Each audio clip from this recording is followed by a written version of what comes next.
The lies we tell our children. We tell kids these little lies. They seem harmless. We think we're protecting them. But what if these lies hurt more than they help? What if they create confusion and fear? This is my story about the lies I was told and how they affected me. Little white lies, big consequences. We've all heard them. The dog went to live on a farm. If you keep making that face, it'll stay that way. These little white lies seem harmless. We tell them to avoid uncomfortable situations. We tell them to protect children from harsh realities. But here's the problem. Even small lies erode trust. They tell kids that it's okay to not tell the truth. And when they learn the truth, it can be confusing. They might feel betrayed. They might start to question everything they've been told. It's like building a house on shaky ground. Little white lies might seem insignificant at first, but they create a foundation of mistrust, and that can have lasting consequences. The birds and the bees, more like the lies and the make-believe. Let's talk about sex. It's a big deal, right? But we treat it like a dirty secret. We avoid talking about it with kids. We give them vague answers, or worse, fairy tales. I remember asking about where babies came from. I was told a stork delivered them. Looking back, it's kind of funny. But at the time, it was confusing. I felt ashamed for even asking. This lack of honesty does real damage. It makes kids feel ashamed of their bodies and their curiosity. It leaves them unprepared for puberty and relationships. It can even make them vulnerable to exploitation. Bullying and the bruises of ignorance. Being misinformed doesn't just hurt us emotionally, it can make us targets. When I was a kid, I was bullied because I didn't understand social cues. I didn't get why other kids acted the way they did. Later, I realized it was because I hadn't been taught about things like empathy and boundaries. My parents shielded me from difficult conversations. They thought they were protecting me, but really they were leaving me unprepared for the real world. Bullying can have long-lasting effects. It can lead to anxiety, depression, and low self-esteem. It can make us doubt ourselves and our ability to connect with others. Living in fear's shadow. Fear is a powerful tool. It can control behavior, it can silence questions, and it can leave deep emotional scars. When we're raised in an environment of fear, it's hard to feel safe. It's hard to trust. I remember being afraid to disappoint my parents. I was afraid to ask questions. I was afraid to express my true self.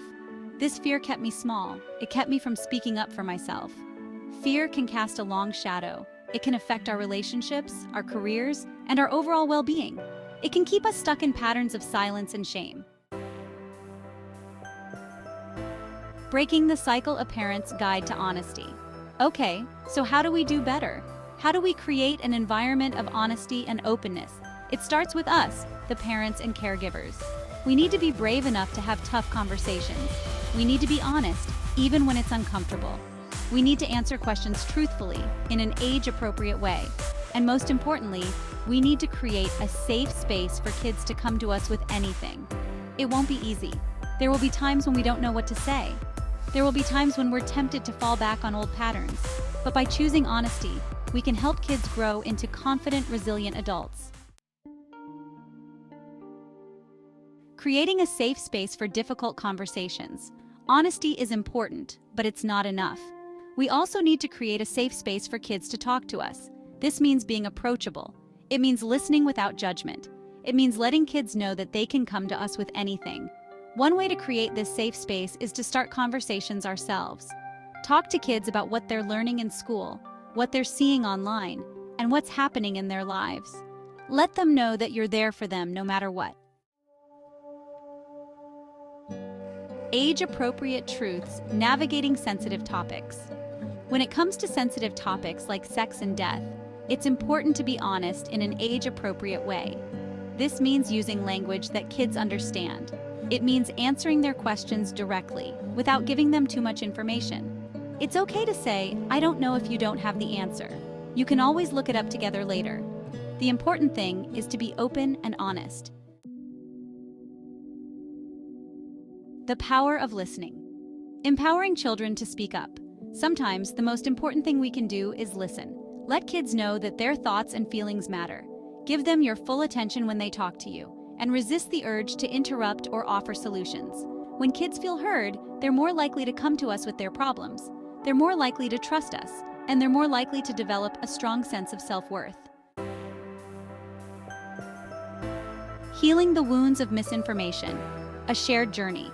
Unlearning the lies we were told can be a long and painful process. It takes courage to face the truth. It takes strength to challenge the beliefs we were raised with. But it's a journey worth taking. We don't have to do it alone. By sharing our stories, we can support each other. We can learn from each other's experiences.